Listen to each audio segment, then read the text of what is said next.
منافق کی تعریف کیا ہے؟ کیا آج کے دور میں وہ منافق ہو سکتے ہیں جن کا ذکر قرآن مجید میں ہے؟ اصل میں یہ تو پھر بہت لمبا مضمون ہے۔ سورہ منافقون پر ابھی میں ایک دوست کے یعنی فرمائش پر دیکھ رہا تھا تو 6 گھنٹے کی میری تقریر ہے۔ ویسے یہ ہے کہ میں نے 2 گھنٹے میں بھی تقریر کراچی میں کی تھی، اس کا یہاں ویڈیو شاید آیا نہیں ہے، تو وہ ذرا آپ دیکھیں اس وقت اس پر۔ ایک دیکھیے، بنیادی طور پر عرض کر دوں، ایک منافق وہ ہوتا ہے کہ جو ایمان ہی لایا ہو دھوکہ دینے کے لیے۔ اسے معلوم ہے کہ میں ایمان نہیں لا رہا۔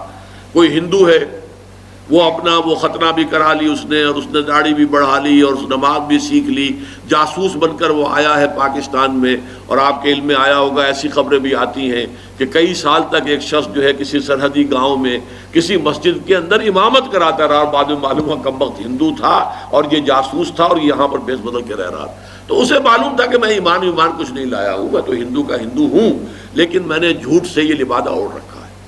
ایک منافق وہ ہوتا ہے، ایک منافق وہ ہوتا ہے کہ نہیں، ایمان تو وہ لایا، خلوص کے ساتھ لایا، کوئی دھوکہ دینے کی نیت نہیں تھی، لیکن جب ایمان کے راستے میں تقاضے شروع، آؤ اب مال نکالو اور جان نکالو، آؤ میدان میں، اب وہ گھبرائے۔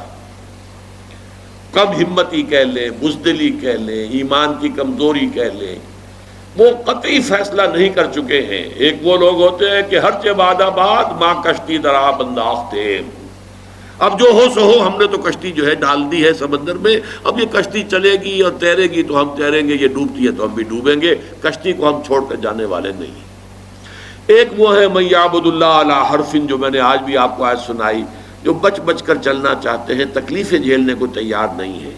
فَإِنْ أَصَابَهُ خَيْرٌ اطْمَأَنَّ بِهِ وَإِنْ أَصَابَتْهُ فِتْنَةٌ انقلبت عَلَى وَجْهِهِ خَسِرَ الدُّنْيَا وَالْآخِرَةَ۔ اس قسم کے لوگ جو ہیں جب تک تو اپنی کوتاہی مانتے رہیں کہ ہم سے غلطی ہوئی، کوتاہی ہوئی، کمزوری کا اظہار ہوا، حضور معاف فرما دیجئے، آپ بھی معاف فرما دیں، آپ اللہ سے بھی استغفار کریں، اس وقت تک ہم اسے نفاق نہیں کہیں گے بلکہ ضعف ایمان کہیں گے۔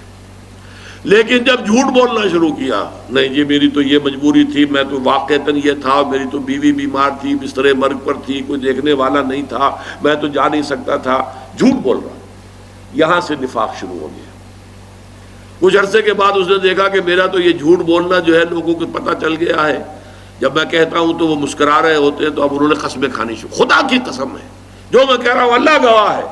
یہ گویا کہ سٹیج دوسری آ گئی نفاق کی۔ اس طرح جو نفاق بڑھتا ہے تو آج کا عام مسلمان منافق نہیں ہے، عام مسلمان بے عمل ہے۔ بے عمل ہونا اور ہے، منافق ہونا اور ہے۔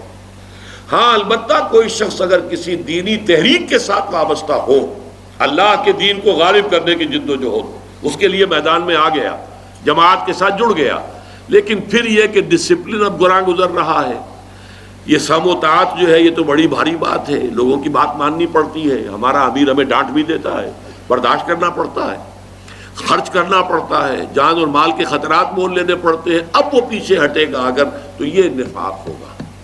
تو جو بھی کسی انقلابی دینی دعوت سے متعلق ہونے کے بعد اپنی کم ہمتی اور بزدلی کی وجہ سے، اپنے کسی اور داخلی سبب سے وہ پیچھے مڑنا شروع کرتا ہے، پسپائی اختیار کرتا ہے، وہ نفاق کی بات ہے۔